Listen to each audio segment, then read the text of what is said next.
before.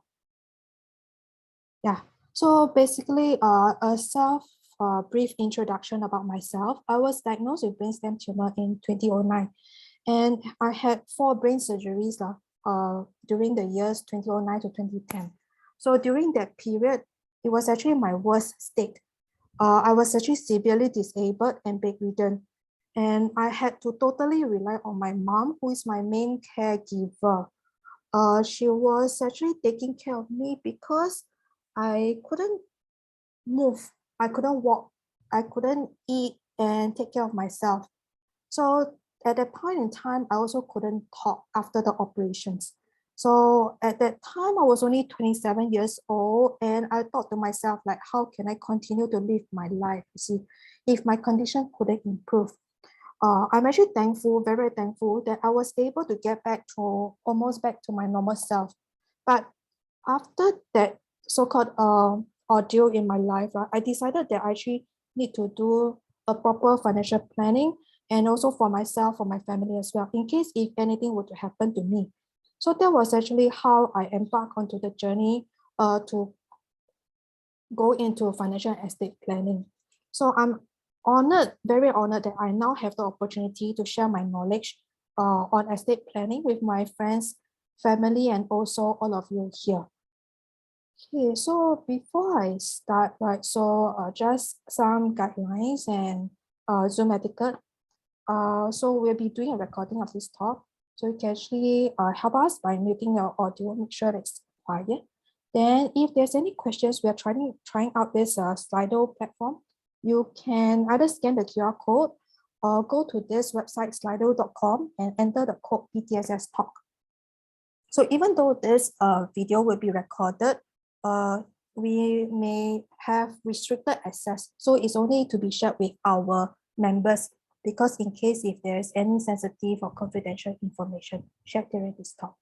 So just also bear in mind that this is not going to be a consultation session to receive advice on specific circumstances. So as usual, the disclaimer for legal and financial aspects of things. So this presentation is just purely meant to be informational and educational. So it has got no relevance to any specific circumstances. It's meant to be general. So in the event if you have any specific questions, you can actually reach out to us after the talk, or put down in the feedback form that we will be sharing at the end of the talk. Yeah. So this is the content outline. So basically what I'll be doing is that I will share stories that is actually publicized in the media, right? So these are real life stories that has happened, and hopefully from learning about these stories, I can demystify the concepts of estate planning better and help you all get to understand this topic much better. Okay, so the topic of my title, right, my talk is actually common misconception about estate planning and what you can do about it. So before I joined the industry, this topic on estate planning never really crossed my mind. It was actually also not a priority until when things happen. So I used to think also, like, I think it's also quite common, a thought that everybody have. It's like, I'm not very rich, right? So what's there to plan, right? So after I entered into the industry, my perspective totally changed. That's how I got to know about some of these stories. In fact, more than 5, but I'll be sharing these 5 just to make it more relatable to us. Yeah, so after my sharing, I hope that you will get to understand 3 main points, right? Okay, firstly, what happens when one dies without a will? So how will the law actually distribute it for you? Right. Secondly, what is executor's duty, and how to choose the right executor for administering the estate? And thirdly, more about CPF monies. Why it's not under the will and what we can do about it. Right. So okay, let's start with trivia quiz first. So here's a question, just to let you all guess, or rather give a best guess that you have, right, about what happens when a person dies without a will? Okay, let me activate this. Okay, be able to. Now you can also you can go to the slido.com. Then under the tab on the post, yeah, can answer and choose your option. Choose your selected answer. Yeah. So you can actually see how come I put this?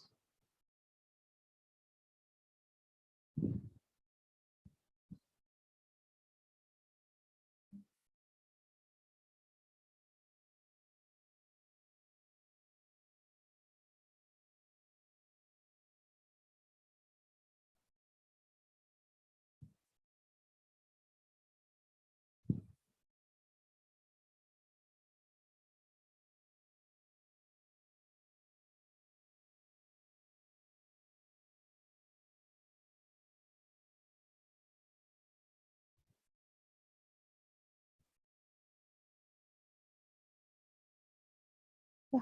So you have to go to the website to choose.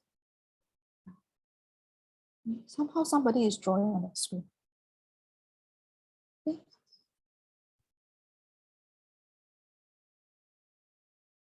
Okay, you're supposed to scan the QR code or go to this website.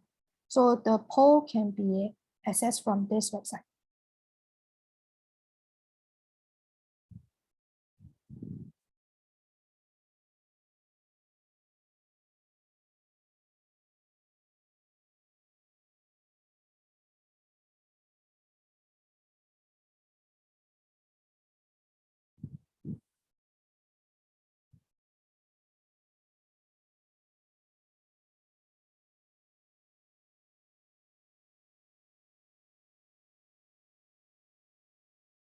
Okay, so far we have got 3 persons who entered the answers.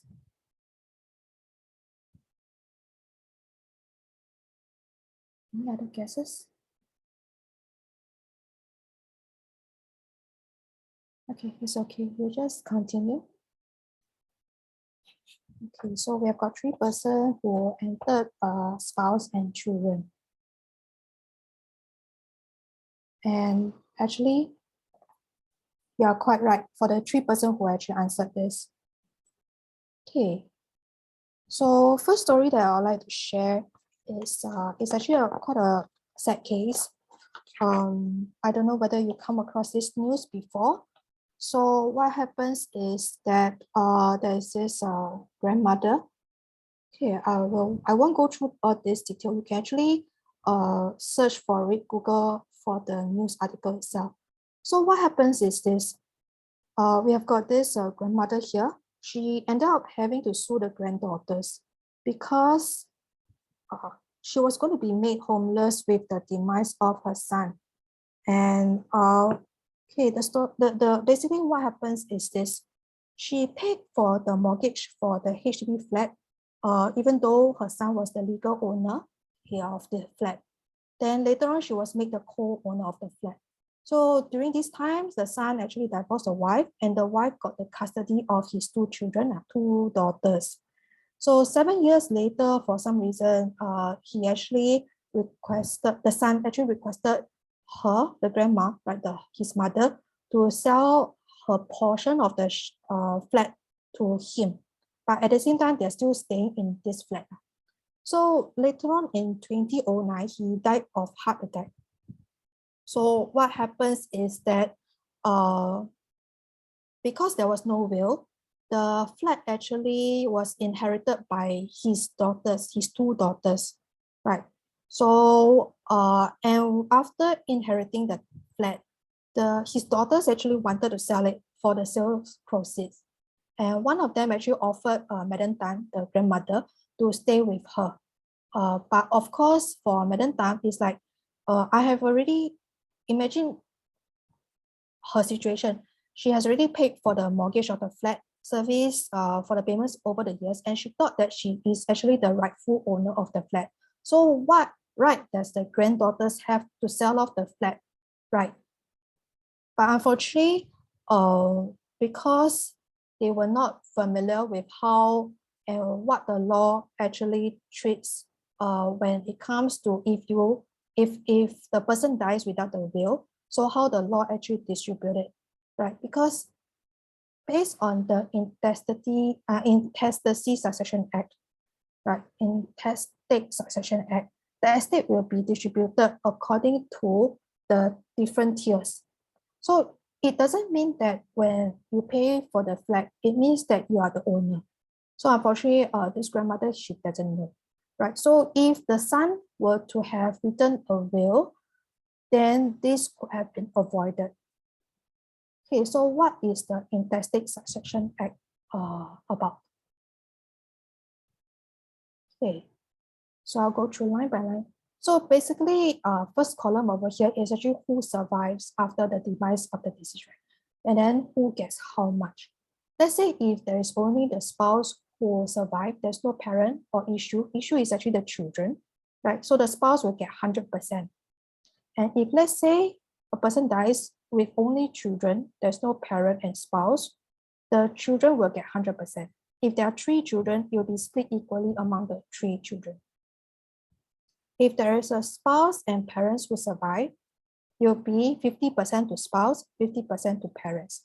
So if there are 2 parents, it will be split 50, like 25-25 each. If there is spouse and children, right, then it will be 50% to spouse, 50% to children. So you can actually see from here, even if there is parents, right, the parents won't get any share. So that's what happened to the story earlier. So if there's brothers and sisters, that means siblings who survive, right? Then there's no spouse or children or parents, it will be 100% to the siblings. If let's say there's no spouse, children, parents, or siblings, it will be given to the grandparents. And if let's say there's no grandparents, it will be given to the aunts and uncle that is within the family. So they'll take 100%. But if none of all these people are around, so it goes 100% to the government, right? So there's always this tier, it's always go by each of the scenario, right? So once you have children, once you have your family of your own, and it means that the law actually will not be giving your parents any share, right? If you have a spouse and children, if you go by this Intestate Succession Act, right, the law actually will not be catering for your parents. So it's something to take note of when you plan for your estate. This Intestate Succession Act does not apply to Muslims because the distribution of the property of a Muslim, right, a deceased Muslim, is governed by the Muslim law and the Sharia court. Yeah, just a note on this. Okay, so what makes an estate? So whenever we think about estate, we thought it's actually everything that we own. But there's these 2 broad categories, a category called the estate assets and a category called non-estate assets. So for estate assets are things like our property, the immovable property, the real estate that we hold either in sole name or as tenancy in common, which means it's based on per shares basis, like 100% of shares. Then personal property, things like cars, antiques, jewelry, branded watches. So these are personal property. Investment, things like cash, shares, unit trust, the paper assets. Right? Then of course, insurance policy, but excluding trust policies. Then business assets, that means the shares in a private limited companies, and also loan that is owed to the person, the deceased person. So this forms the estate assets. So these are the assets that can be included in the will.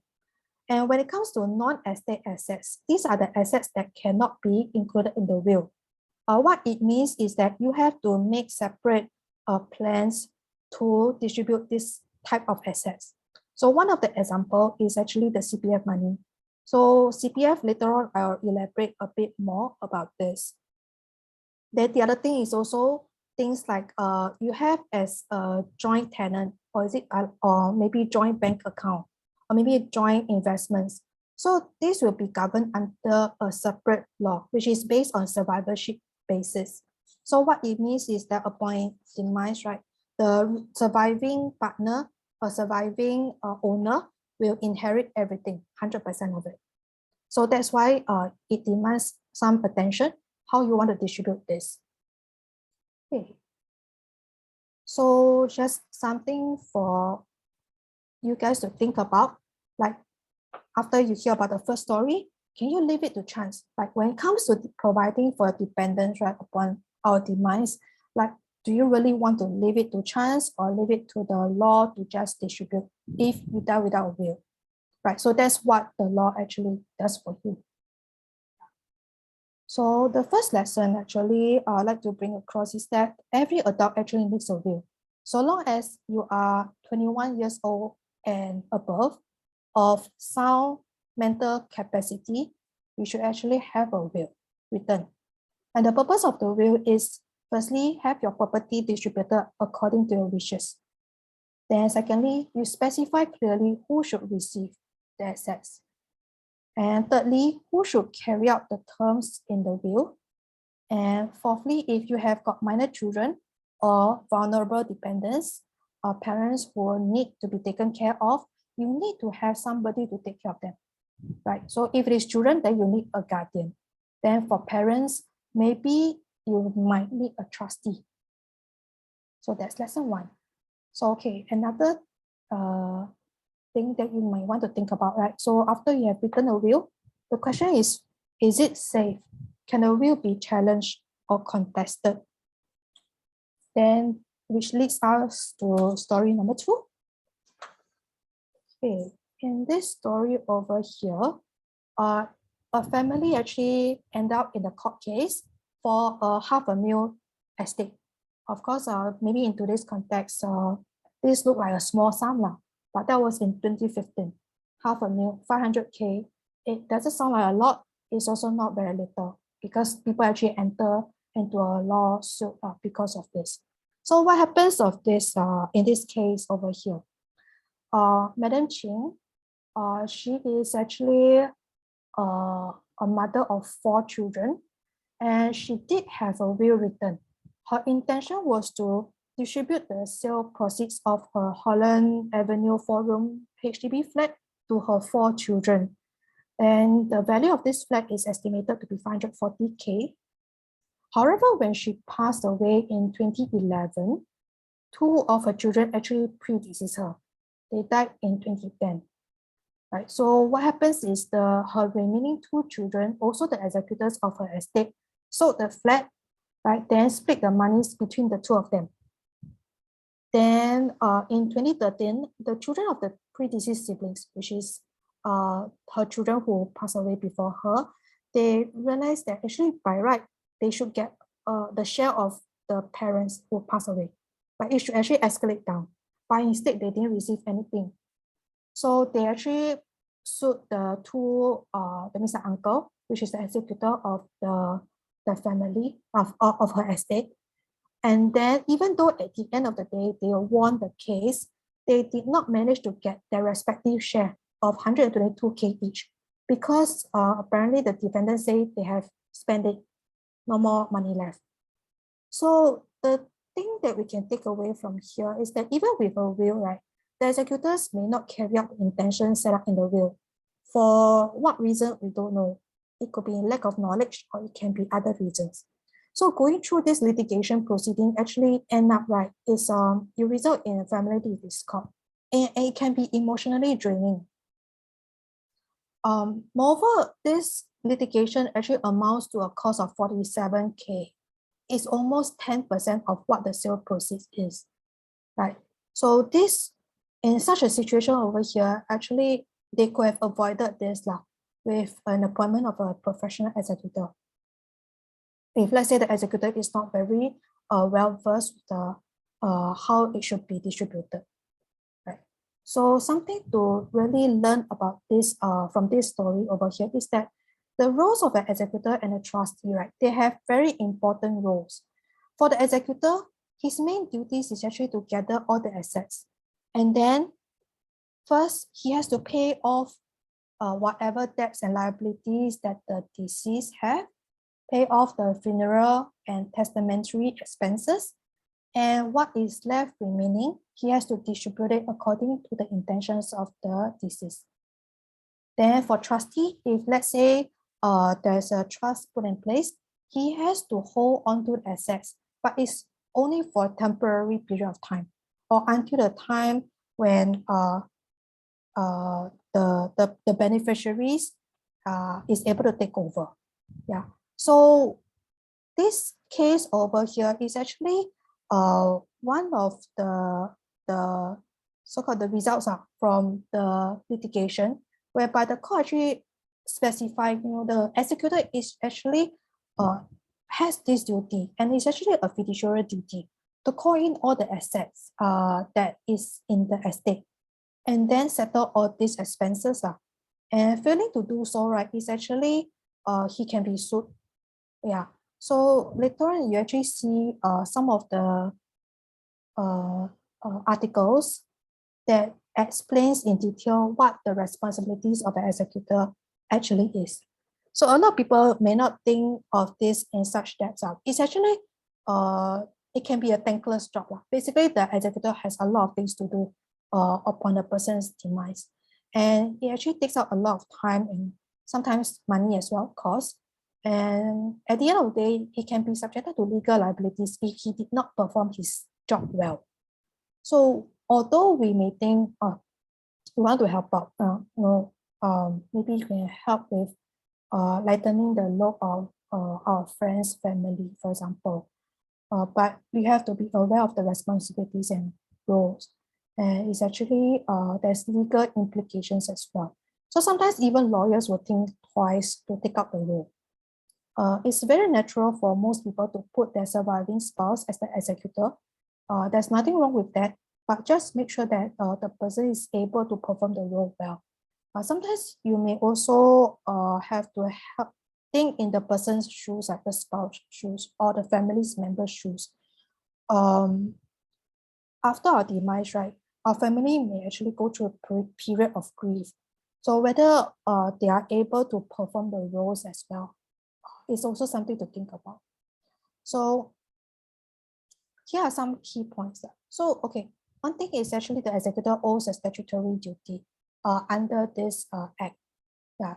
So executor and trustee, actually, if you don't set up a trust, the executor will act as like a trust, to distribute the assets. So that's why he's also bound by this act. So when it comes to selecting executor or trustee, right, here are some pointers that you can actually think about. So as a settlor means if there's a trust in place, right? So this is the question, like what's the different options that you can actually take? What's the pros and cons of each option, right? So what's the relationship between executor and the beneficiaries? Are they actually helping each other, or are they on not so good terms, right? So what's the contingency plans? Okay, so if there's no trust, then there will be executor, the person who carries out the intention in the will. So as the executor, so you must know that what's the role with the respective roles and responsibility as an executor. So what's the possible legal implications and liabilities involved? So do you really want to take up the role? Or do you think one of the family members that you have in mind, is he or she suitable for this role? So if you have a guardian in place, right, appointed someone as the guardian, you may also want to consider whether your child or dependent, can they fit into the family of this guardian, right? So will the child be able to enjoy the same benefits? And will the guardian take care of the welfare of the child? Yeah. So of course, when it comes to options, right, these are the three main categories of options for executorship.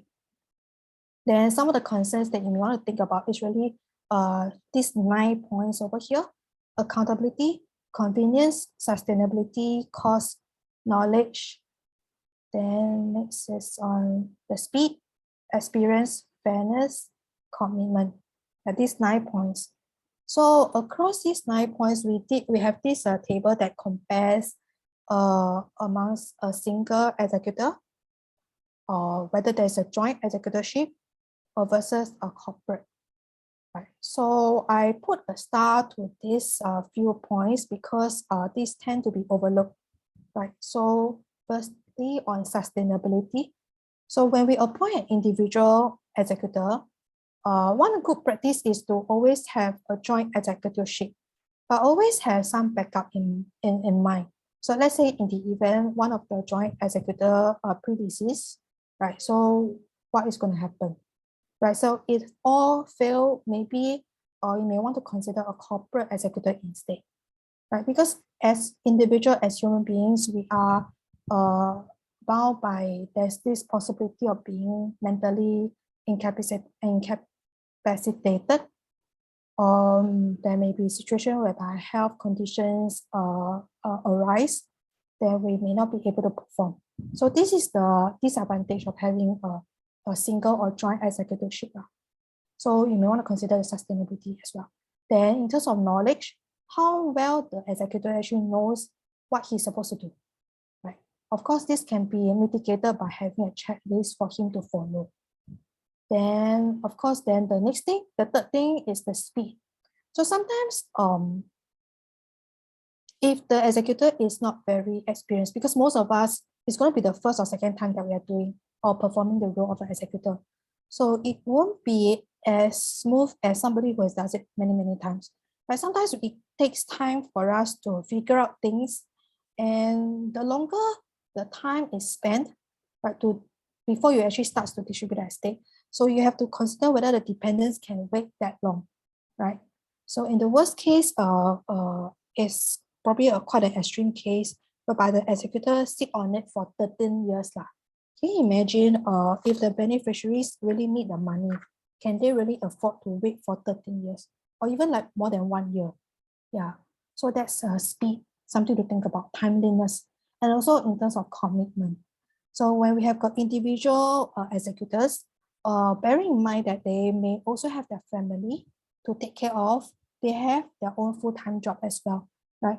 So can they be committed to be really in charge of the distribution of the estate?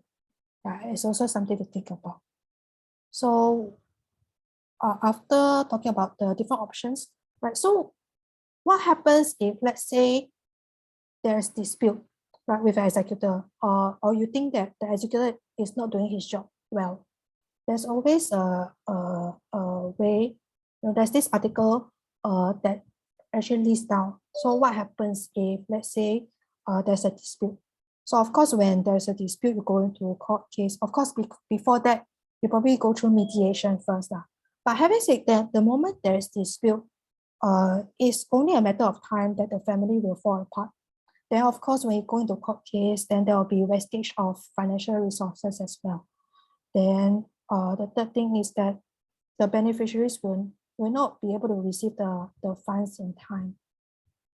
So these are something that also we will want to be aware of.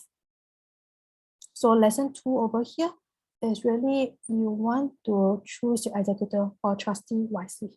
You really have to think twice. So one thing you can actually help the executor in performing his or her job well is to have a checklist, prepare a checklist for him. And also you can consider joint executorship. So one can actually help to check upon the other, right?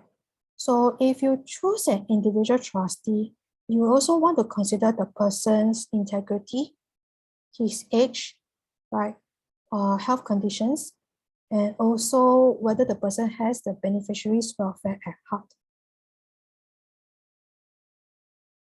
Yeah. Okay. Time check. So it's about half.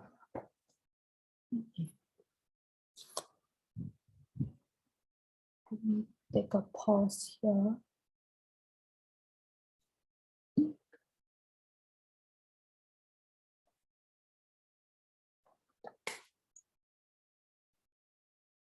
Okay, we'll move on to the next story. Okay, for this third story over here, another case that ended up in court is also within the family itself.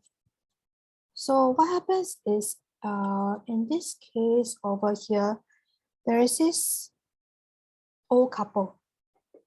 Okay, this couple, they are in their 90s, but they don't have any children. So each of them have their nephews who are actually very close to them while they were alive. In fact, every week they visit them. Right. So, but when this uncle Yang, right, he died, he appointed his nephew to be the executor.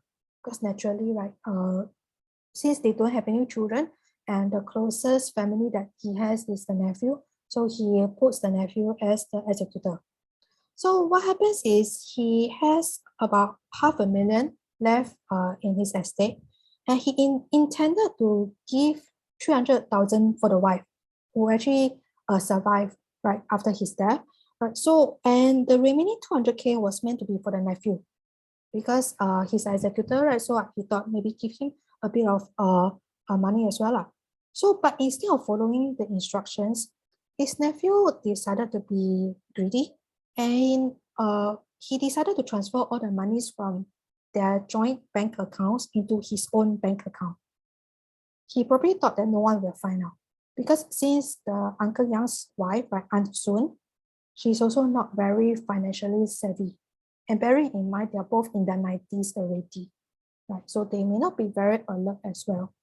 So when Aunt Sun passed away and her own nephew is administering her estate, that's when he realized that actually the rightful share for his aunt disappeared. In fact, the litigation was the result of the dispute that arose between the two nephews.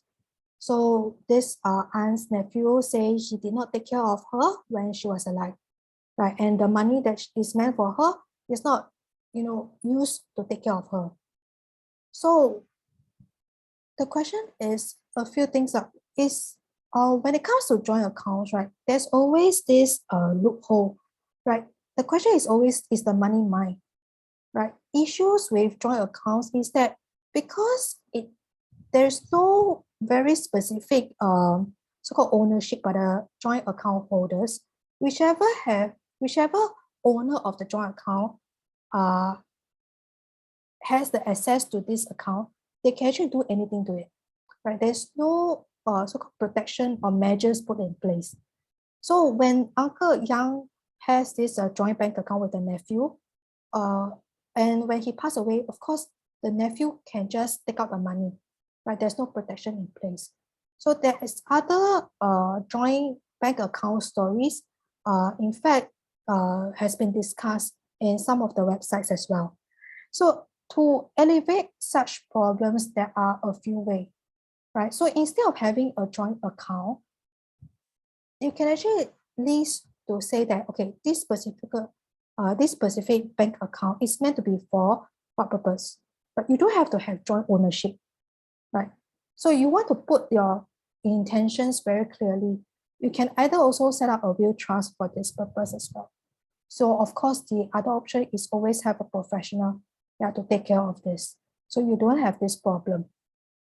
So in this case over here, it may sound like a very bizarre and extreme case, because for the old couple, the nephews are the closest family they have, right? So if you cannot trust a family who is able to visit you so religiously every week, like who else can you trust, right?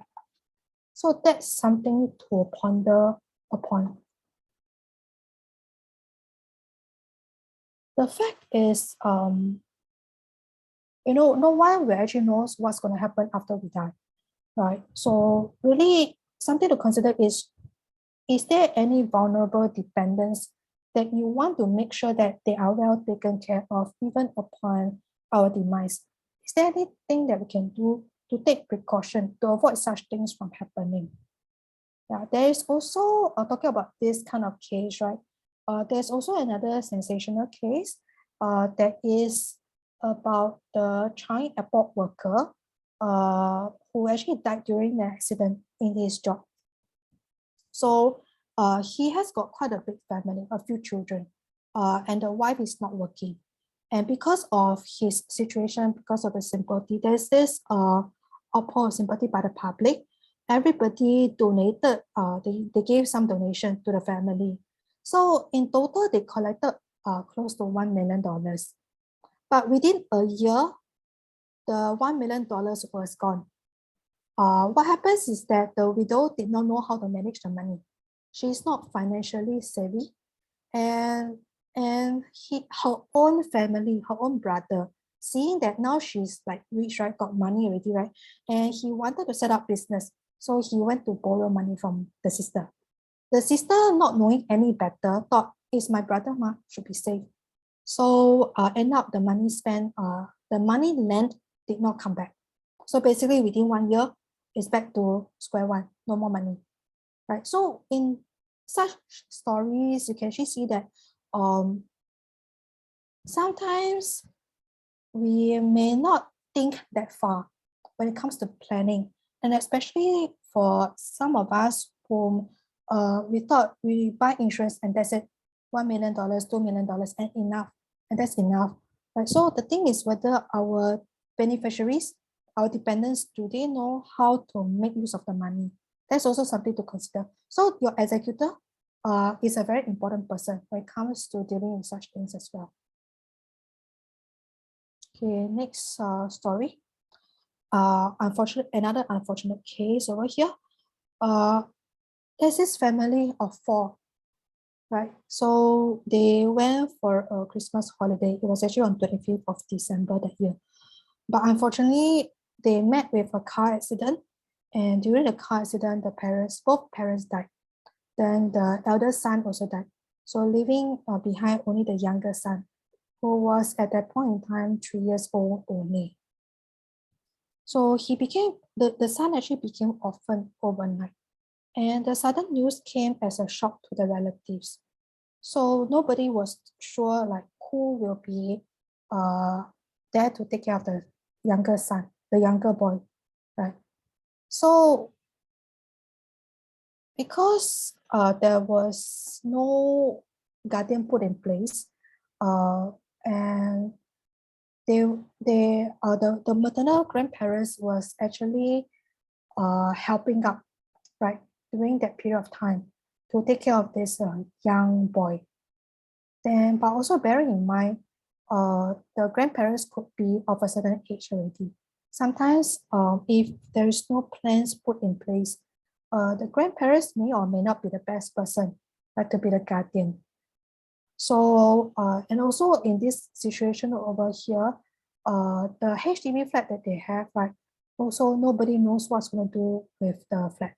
So there's no will, there's no arrangement made, and unfortunately, the accident happened. So a lot of uncertainties, yeah. So end up with a lot of uncertainties. So again, back to the point about instead of leaving things to chance, right? So it's always good. I mean, now that we are going through this topic, it's also a good time to think about like what's the arrangements that can be made. Right? Is it going to be with a trusted family member, a sibling, or a close friend that can help to take care of the children for you if you have very young children? Right? So when you have young children also, you may want to consider something like a testamentary trust, right? So that the assets that you have will be held in trust until the children grow up, until when they reach, okay, even when they reach 21 years old, sometimes they may not also know how to use the money.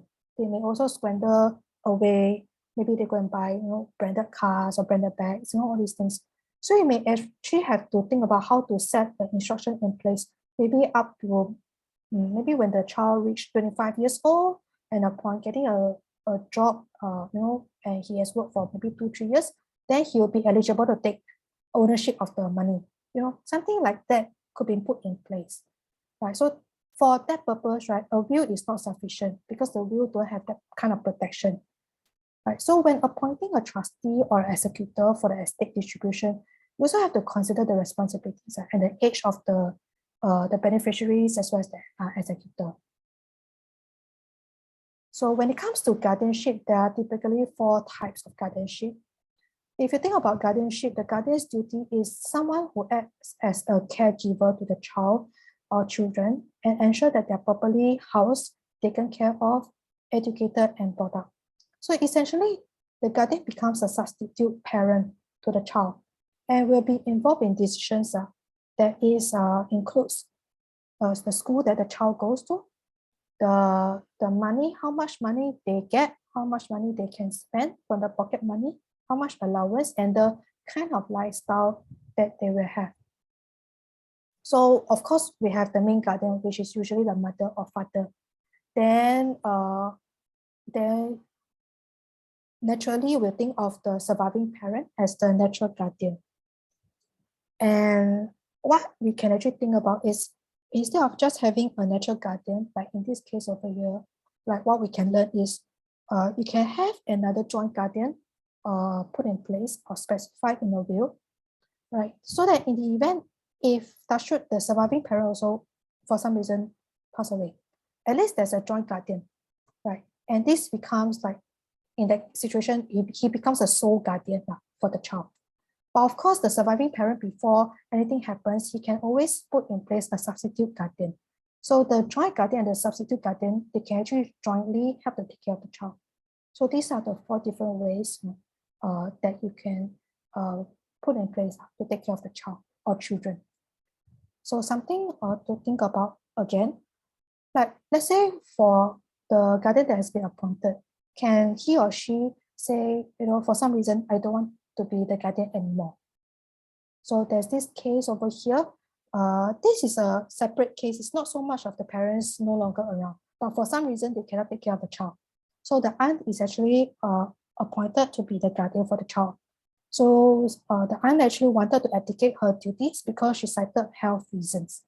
Right? But of course, in the end, the court rejects her appeal. So something to bear in mind, when it comes to choosing guardian. So when you choose an appointed guardian, also discuss with them about your intentions and also let them have an idea of what is to be expected when it comes to taking care of your child or your dependents, right? So you got to plan and choose carefully. So now on to the story about that involves CPF. Okay, CPF is one of the commonly discussed topics, which is also commonly misunderstood, because some of these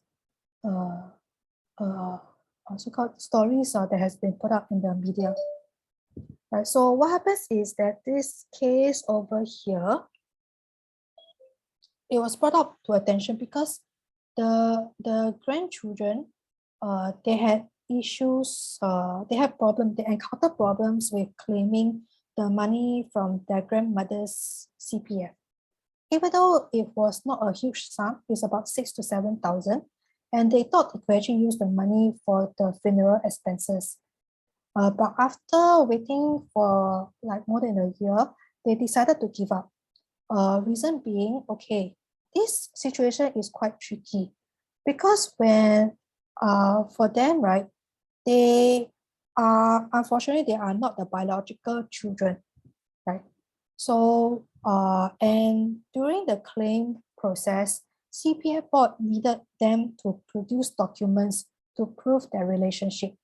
So the grandmother was actually married during the period of World War II, and it was done in a haste. And when the grandmother married the grandfather, there was no proper marriage cert. So even though they have other family members who can vouch for the family, but no matter what, CPF board actually require a statutory declaration for the family. So they could have get the letter from the grand uncle. But grand uncle also at that point in time, he's also of age in his 90s already. So the question is whether the grand uncle, is he mentally capable to do such a declaration? There's also another thing. So having gone through all this hassle, right, the grandchildren actually decided they don't want to claim anymore, right? So even though the grandmother has a will, but they did not take into account that CPF money is not covered under the will. So under the CPF Act, the CPF monies cannot be willed. It does not form part of the deceased estate. So because of the inability to prove that relationship, there's no marriage cert, no birth cert, cannot find this, cannot find that. That's why they were unable to claim. So other than this case over here, there's also another case. So in this situation over here, after hearing about that story, right? So this person actually wrote in as well. He said that there's this husband, he married a foreign wife. Unfortunately, due to circumstances, he wanted to annul the marriage, but he couldn't find the wife because the wife went missing for several years now. And unfortunately, before the annulment was made, he passed away. And during the time of his death, based on Singapore's law, he's still considered married. And the wife is still the rightful person to inherit the estate. So 50% of his CPF money goes to the parents and 50% goes to the wife. But because the wife was missing, even though later on they tracked down the wife location, but she doesn't want to respond. So end up the 50% of his money, right, is still unclaimable. Right? So they have to go through appeal process and produce documents for them to prove they can actually claim for this money. So it's quite a hassle actually. So this is another case. So I won't go through it in detail, but basically, when it comes to claiming for CPF monies, CPF board requires the documents to be submitted, the relevant documents to prove the relationship between the families. So the usual case is there's always this ding-dong to and fro between the public trustee's office and the family. So because of this hassle, most people actually end up to give up. Sometimes the monies may not be a lot, so they decided it's not worth the hassle. Right, so you may actually wonder, right, so if there has been so many cases like that, so many similar cases whereby people cannot claim for CPF monies, right, so why is the CPF board still insistent to have the law in place, the regulation in place, the process in place? So the thing about CPF money is there's pros and cons to it. The reason is because CPF board wants to protect the monies from any creditors or any cases of potential bankruptcy. So the forced savings is actually also to amend for the CPF members' housing and also retirement.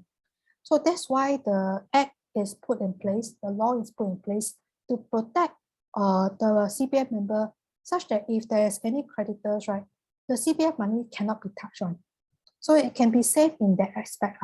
So, but because of this protection, the other aspect of things is that if you want to take out the money, you have to prove the relationship before you can actually take it out. So comes to this, if there is a CPF nomination that's been made, then straight away it's quite clear cut. The beneficiary or the nominee will be contacted by the CPF board, and he or she will receive the monies within 15 working days. But if there's no nomination, what it happens is that the PTO, the Public Trustee Office, they will have to see, they go by the inheritance law, right? The Intestate Succession Act. So again, back to the table, right? If there's spouse, give to the spouse. If there's no spouse but children, then give the children. You know, they go by the sequence. If all things, they cannot find the relevant family members, then of course the money will end up with the government. So they will go through these different tiers. Make sure there's children, no children, then parents. If there's no parents, go to siblings. If there's no siblings, go to grandparents. No grandparents, the uncle, aunties. So if all fails, then it goes to the government. Right. So to prevent time spent for them to go through this process, a nomination is always the better approach, the faster approach, right, to get the CPF money out from the deceased estate. So the question is, if you haven't made your CPF nomination, what's the reason?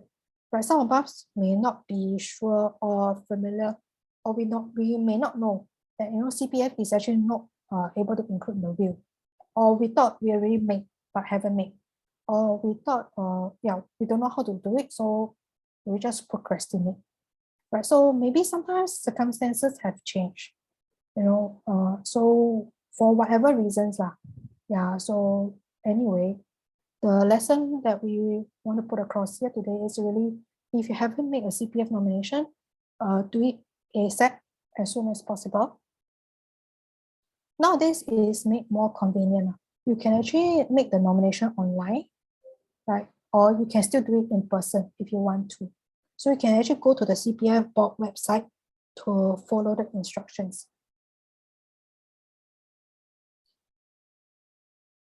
So maybe we take a pause here.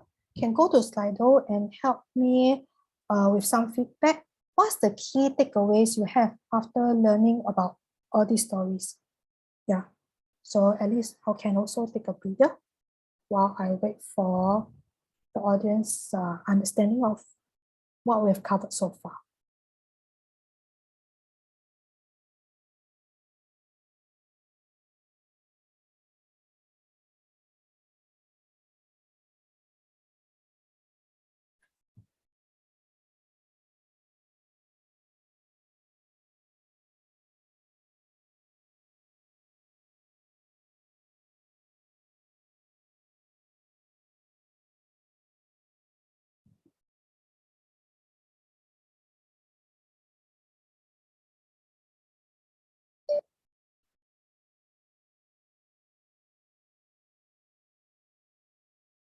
So just a reminder, you can actually scan and go to this website and then just type in your answer.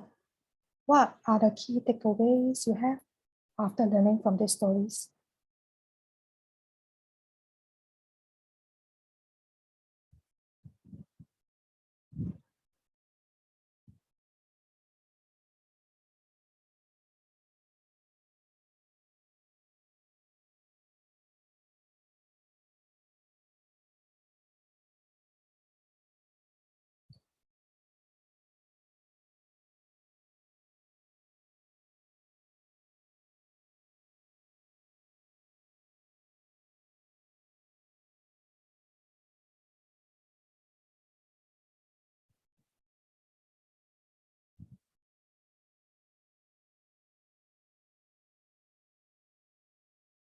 That's good.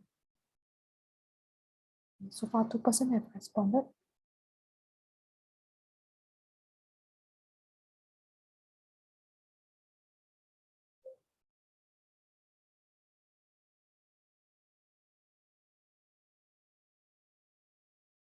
Act now before it's too late.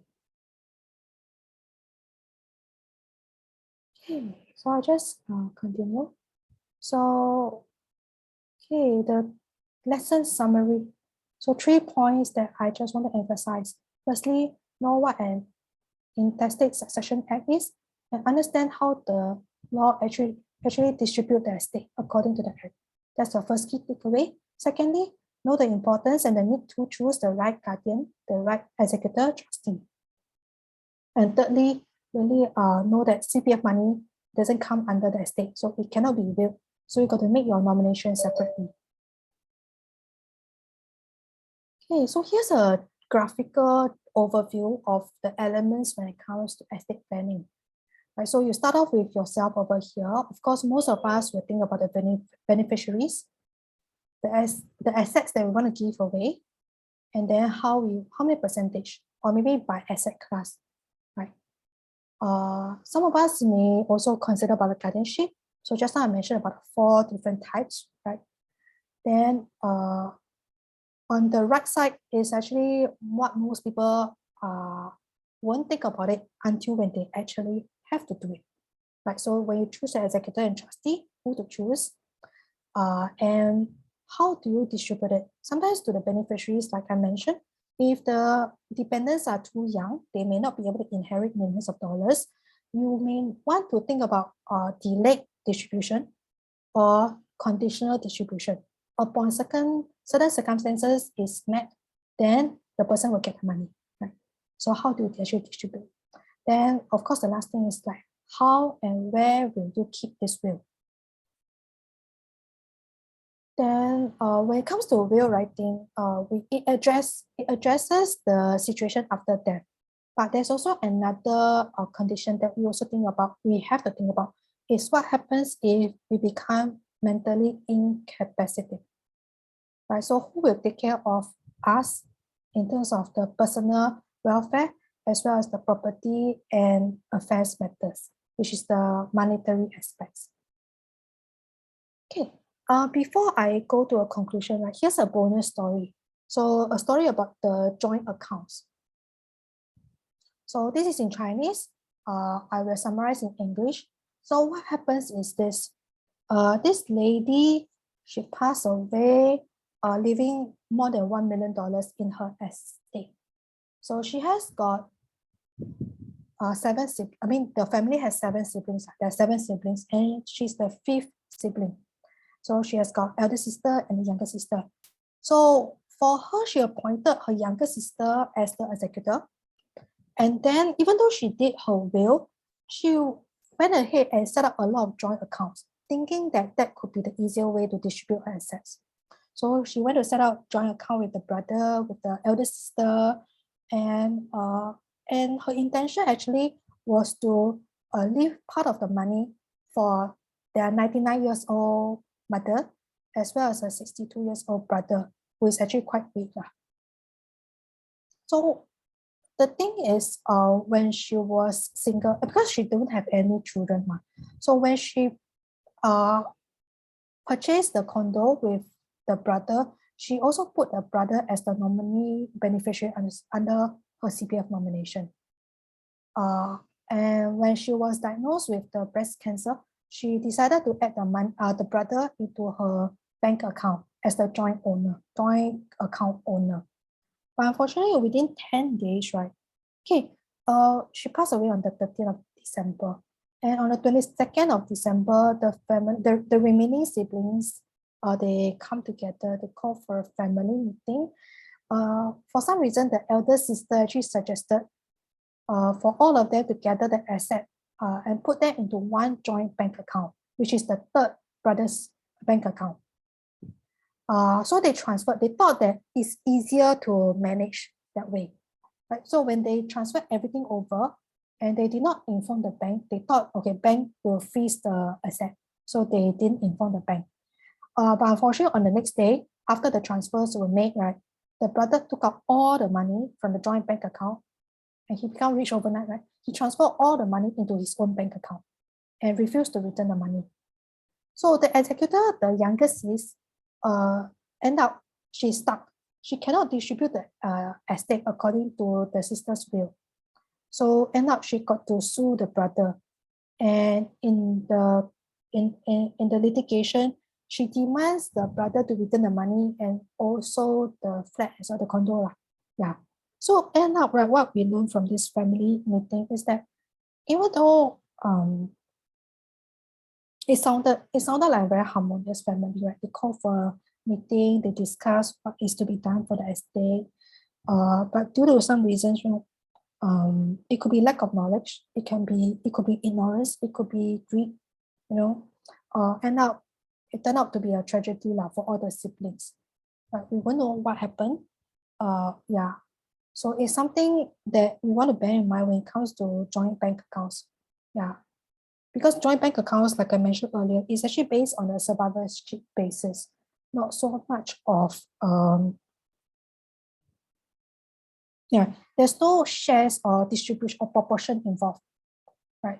So anybody who is the owner of the joint bank account, they can actually access the money. Yeah, so this situation over here is really not the best case or best arrangement when it comes to the joint bank accounts. So having said that, after we heard about all these stories, here's a list, but this list is actually non-exhaustive. But the key main points to really take note of when it comes to setting out a will or planning for an estate, what to take note of. Firstly, you know that a simple will or improperly drafted will is actually not the simplest, because the will may end up to be a very expensive one. When families fall apart, when people becomes, they fight court case, it's no longer as harmonious. So it can be a very expensive one, right? Then second point is that the will may not have addressed the joint account owners properly or factor in such cases, right? Thirdly, if they have parents and children, sometimes they may neglect or they thought, they did not cater well, like sufficiently for the parents. Fourth, of course, when it comes to residual estate. So this is also something. Sometimes it's also something to take note of is that we want to, as far as possible, list out as much as possible the assets that we have, so that when it comes to the executor collating and gathering all the assets, he or she knows where to gather them. If not, the lawyer has to write into all the financial institution, right, to request for information. Yeah. So if for some reason certain things are not captured, so they go into this thing called the residuary estate. So it's like a catch-all kind of thing. So in the will, you should also have this clause like residuary. Okay, so in this point 4 here, sometimes people only have one beneficiary. So what happens if the beneficiary actually predeceased, right? So then there won't be anybody to take over the asset. So it becomes a partial intestacy will. Point 5, sometimes a person only appoint one executor. What happens if the one executor predeceased? So it becomes a letters of administration with will annex, right? You don't have the executor to carry out the will. So again, whichever family member, they will have to inform the court and apply for the letters of administration. So the court will appoint an administrator to carry out the will's instruction. Right, so that's number 5. Sometimes number 6, people may not consider the time involved in administering the distribution of the estate. And 7 is the mental incapacity. Right. For some of us, towards the last stage of life, right, we become not mentally capable to make decisions. Right. So we want to avoid that kind of situation. Points 8 and 9 is actually the potential financial leakages that could happen after a person's demise. For Singapore's case, the estate duty has been waived since 2008. So, but we won't know in future whether the law will change or not, right? So in some countries, they still have this in place.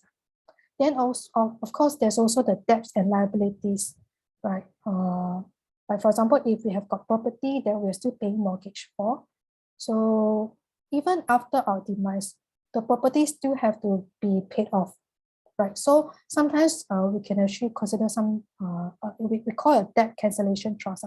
It's terminology to say that, okay, in the event upon our demise, this money is meant to be used to pay off that property, for example, so that our dependents still have a place to stay, for example.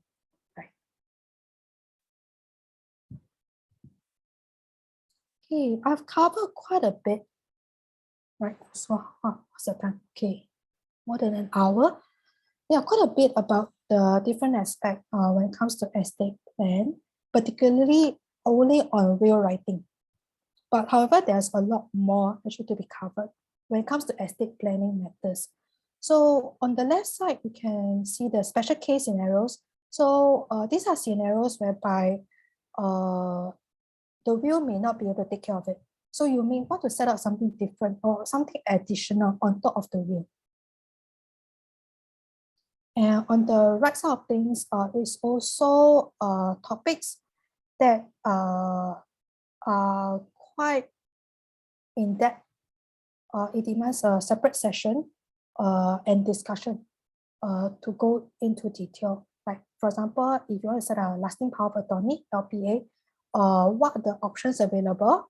What is to be, what do you want to take note of? Like when it comes to selecting a donee, the person who help to take care of you, what are the things to consider as well? Then whether you want to do form 1, form 2, what's the difference between the two, right? Then of course, if in the event there's a need to set up trust, what are different trust options available? So potential wealth leakages, just now I mentioned a bit, right? Then joint ownership, when it comes to if you have businesses that you partner with another friend or sibling or some, what are the things to take note of also. And of course, the rest is estate equalization, wealth creation, the different methods to have to pass down the so-called the wealth for your future generations or dependents. So this list is actually not exhaustive. So it's always good to discuss with somebody. But if you've got very specific situations that you want to ask about. Okay, so before we end the sharing and go through the commonly asked questions and address the questions we have received so far, here's a recap. So you may want to take note of this. Right, firstly, if you haven't done the CPF nomination, make sure to do it. Secondly, consolidate all your assets, and you can actually use a checklist to help you with it. Then thirdly, if you haven't written a will, or you may want to consider who can be the primary executor, trustee, or guardian, and then have a substitute or backup, put in place. Then always discuss with somebody trusted. Like if let's say you have written a will, it's always good to always review it every now and then to make sure there's no change to intention. And also sometimes circumstances have changed also. So you may want to make sure that whatever that you set up originally is still as per your intention. Okay, I will address some of the commonly asked questions that I often see. So one of it is that, can I draft my own will using a template or an online service? So nowadays you see this very common. So and with the internet, right, it seems like it's very convenient and a lot of them is actually quite cheap, right? Less than $100 you can do it. I would say yes, you can. However, it's not recommended for the reasons I've explained earlier. And also to add on, because templates and the forms, right, for the online service, they usually set out based on a certain template. So there's always, of course, when it comes to the section of a will, it can be standard. We have this clause, but when it comes to customized distribution of assets, right, so these templates will not be able to address them sufficiently. For example, well, let's say you have a property you want to give to person A during the person's A's lifetime, and in the event of the person's A's death, it will be passed to person B. Right, so you have this life interest thing. So the template cannot address this. Then of course, if you have to, if you want to cater for monthly payout for a child's living expenses, a template will not be able to address that as well. You need separate clauses or specific clauses to address all these different kind of arrangement. Of course, when people draft their own will, the recommendation is really, if you want to draft your own, you have to make sure you read out a lot about how to draft a will properly. Because sometimes people may not know to include things like residuary clause or a common disaster clause, right? So in the event, like let's say you have a husband and wife, right? So in the event both pass away in the same accident, so how, and for example, the husband passed away first, then the wife was sent to the hospital and passed away maybe 2 weeks later, because the time period is so close. So how do you want the estate to be distributed? So you want to have that kind of clause put in place. Furthermore, as you can see, sometimes when the will is not properly drafted, there's consequences. And again, a family once broken is going to be very hard to mend back. Not to mention, you spend time fighting the courts, the energy and the money, is quite unnecessary. So when it comes to drafting your own will, something to think about. Then the next thing is, where should I keep my will? Of course, we know safekeeping is very important. It's an important document. So you want to keep it where it's available when you need it, but yet it's not too easily accessible, right? You may not want to keep it in the house because in the case of fire, if fire happens, the will be destroyed, right?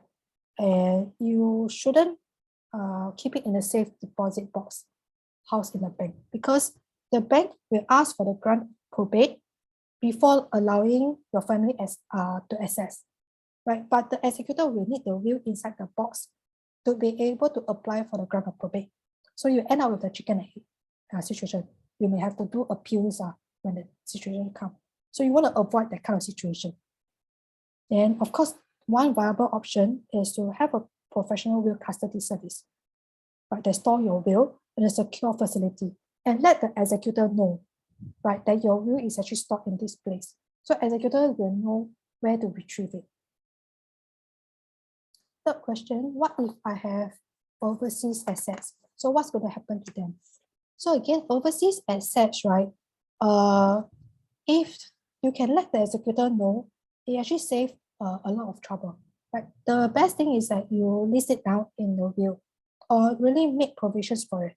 What do you want to do with them? Right, so if the executor is unaware, of course, nothing can be done. Then the probate process is only done for local assets and local properties. Right, so if you have overseas assets, include them in the will. And is it possible to have one will that includes instruction for overseas assets? Yes, you can, but not recommended. Reason being, you have to consider the probate process for overseas jurisdiction. Every country will have their own respective law and regulations.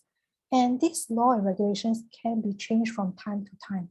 So you can write your will now based on today's law, but 10 years down the road, we don't know what's going to happen. And also some countries may impose estate duties. And sometimes they may have things such as forced heirship. That means certain percentage have to be given to the family, right? So it's always recommended that you seek the respective advice from different countries' expertise or professionals. So the recommendation is always, if you have assets overseas, right, try to have one will for each jurisdiction. It's actually also to help with distribution of estate. You make it smoother.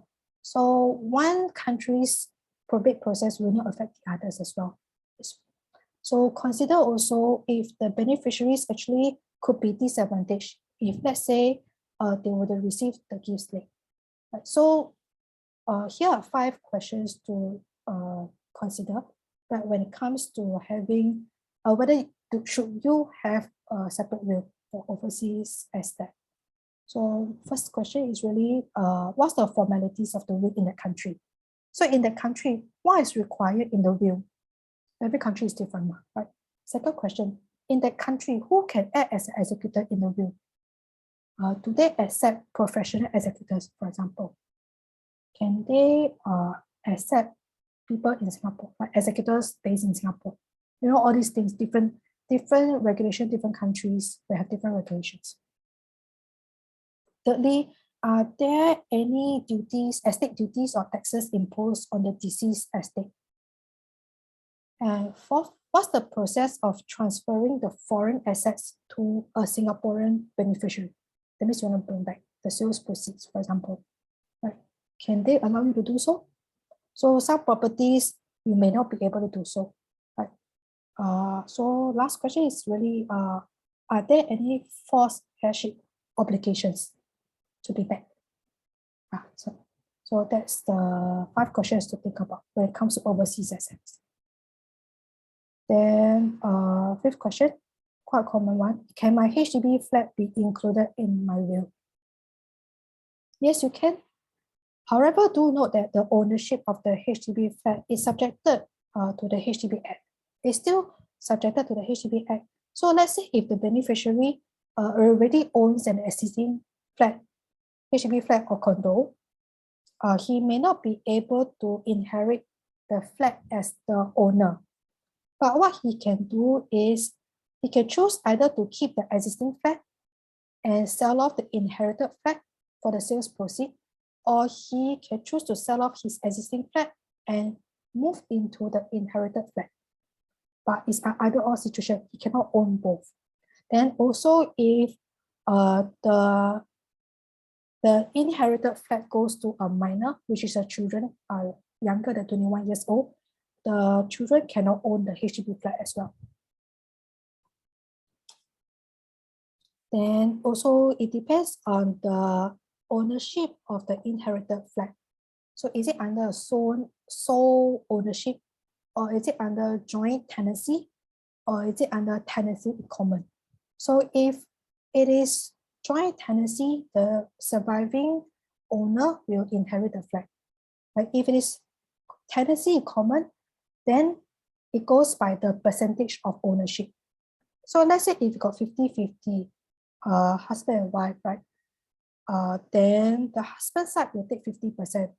So he will be distributed accordingly. His share will be distributed accordingly under the intestacy laws. Then the wife's 50% will be distributed according to that. So nowadays also people tend to do things like decoupling. So that's also something to think about when you have 99% versus 1%. So what's going to happen to the flat in that case? 6, can my appointed executor refuse to take on the executor role? Yes, he can. And in some cases, executor can go missing or unavailable. We don't want that to be the situation. So if you appoint somebody to be the executor, make sure the executor knows that he is being appointed as an executor. Right? You don't want the person to receive a shock, right?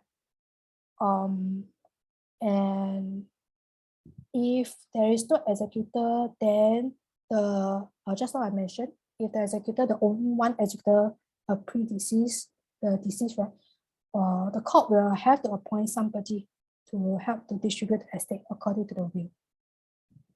Then, as I mentioned earlier, in the worst case scenario is that there's an executor, but the executor sit on it and didn't do anything, right, for a period of time. So that's also not an ideal situation as well. So number 7, how can I ensure that my appointed executor and trustee, right, will definitely carry out my instructions? This is like the cases that we've heard so far, right? The truth is we can't. When we are no longer around, we have no control. Right? When we have got no control, there's nothing we can do when we are no longer around. So the best thing is really to think about, like right now, while we're still sound, we're able to, any particular vulnerable dependents, we have to make sure they are well taken care of. Right? So we want to make sure that there's no loopholes when it comes to taking care of our families in that regards. That's the commonly questions that I usually see. So I will actually now take a look at the questions that I see in the slide.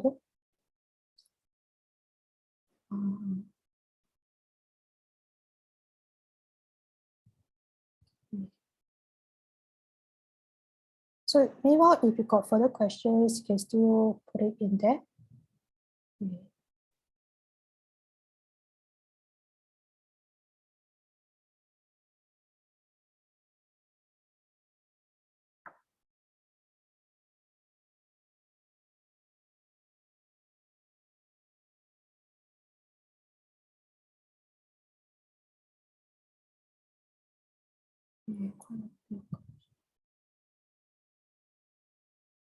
Now just go up back. Okay, so relax. Yeah, thank you.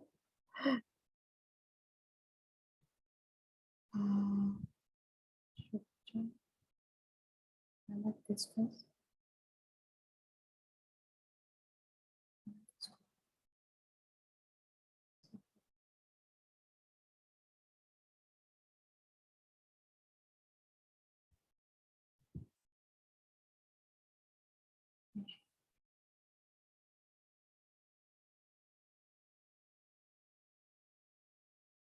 Now my options.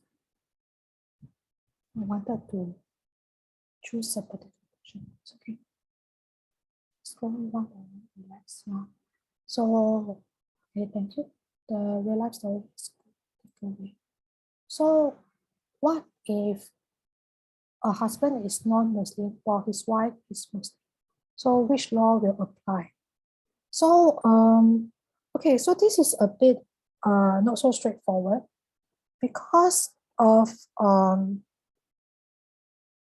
the Muslim law that is put in place. So of course we have to firstly understand whose estate are we talking about, right? So there's always a way to get around the Muslims law, but subject to certain conditions being met, right? So it's also okay. This one is really quite a complex issue because there are also situations whereby people choose to renounce their faith, right? So that they will go by the intestacy law. So this will demand a separate sharing that really zooms into distribution of estate based on the Muslims law and the Shariah's court, how they interpret in Singapore. Yeah. So if that is something that is of interest, maybe you can actually put down in the feedback form. Yeah, so we may look at and see whether we want to do a separate sharing. Yeah, if not, we can actually direct you to some of the resources to help you with it. Okay. Next is, can charities be named in the will? Okay.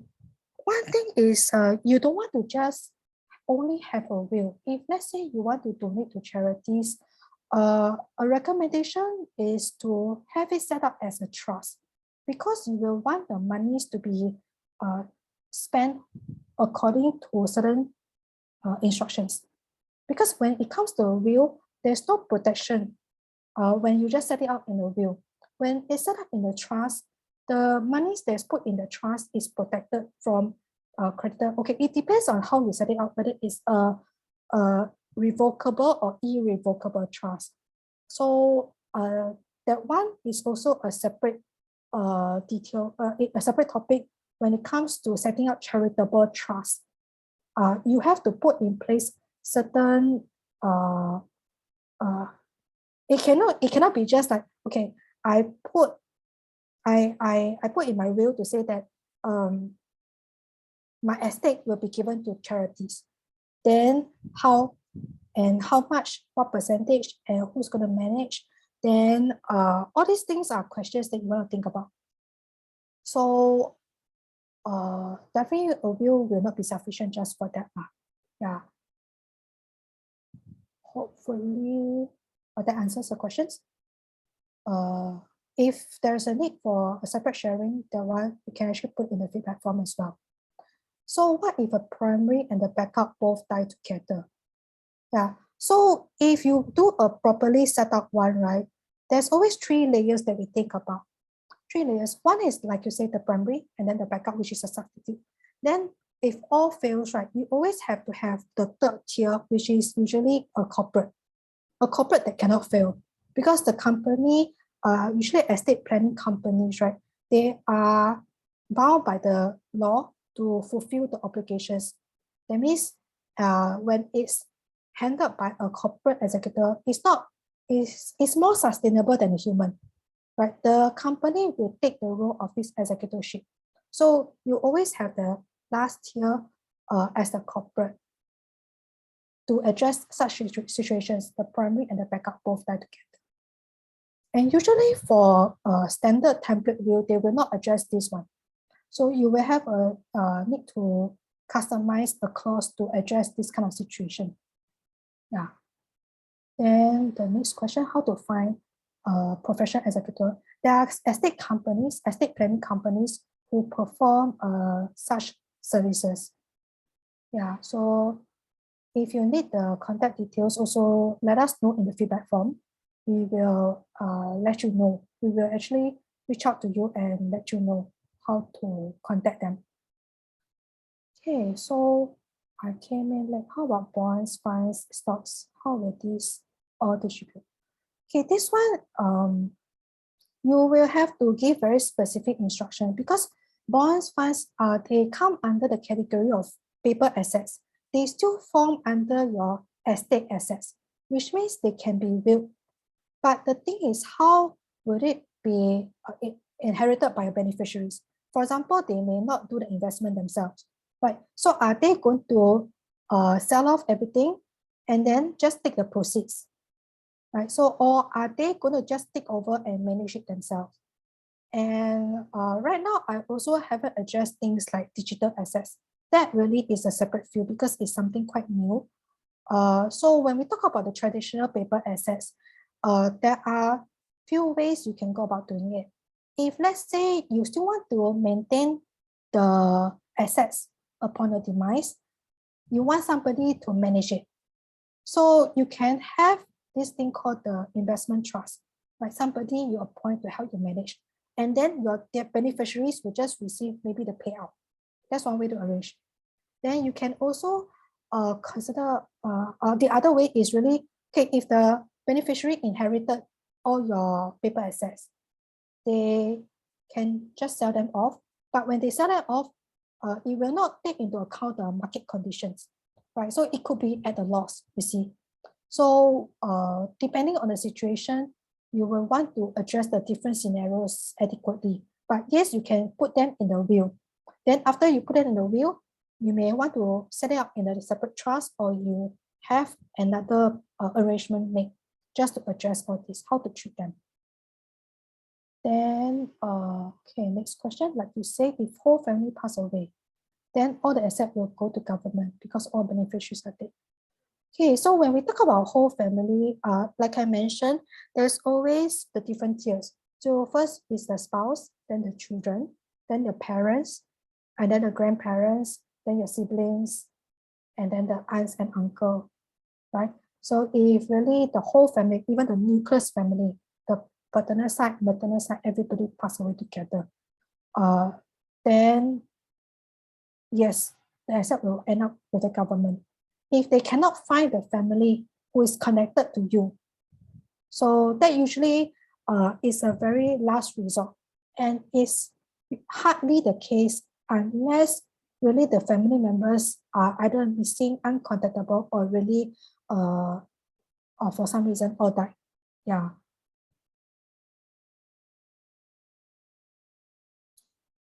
Let's say if you don't want that to happen, one thing you can consider is when you set up in the will, you can give maybe the substitute or the final layer of beneficiary.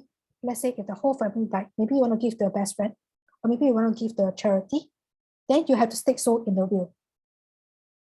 So that's one way. If let's say you think maybe it shouldn't go to the government, for example, you want it to benefit maybe a charity, right? So you got to list down in the will as well. So let's say if there's nobody to inherit my estate, then I want to give to this entity. You state so. The will can actually address, and also you may want to set up a trust to go hand in hand together. Yeah. So I think I've answered the question so far. Anything that I missed out? Yeah.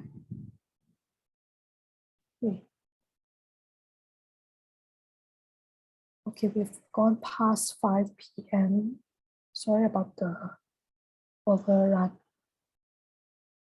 Okay, if I can encourage all of you to help us with the feedback form, you can scan the QR code to lead to, it will bring you to the Google form and fill in your feedback from there. Right, so let us know if there's further topics that you want us to cover, or if there's any further questions that you will want to know. Then we will go through them and then reach out to you accordingly. Yeah, so in case you haven't already know, so this is our Facebook group and our contact details.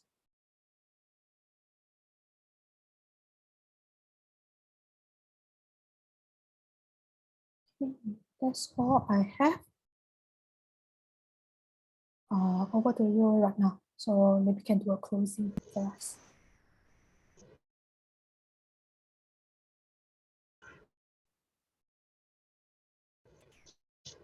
Great. Thank you on estate planning. I've put in the link of the form uh, in the chat group if anyone couldn't scan.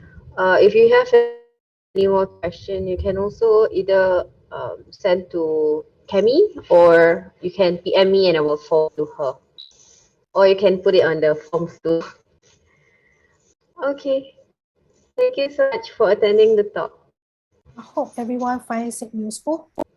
Hope Have a great weekend, everyone.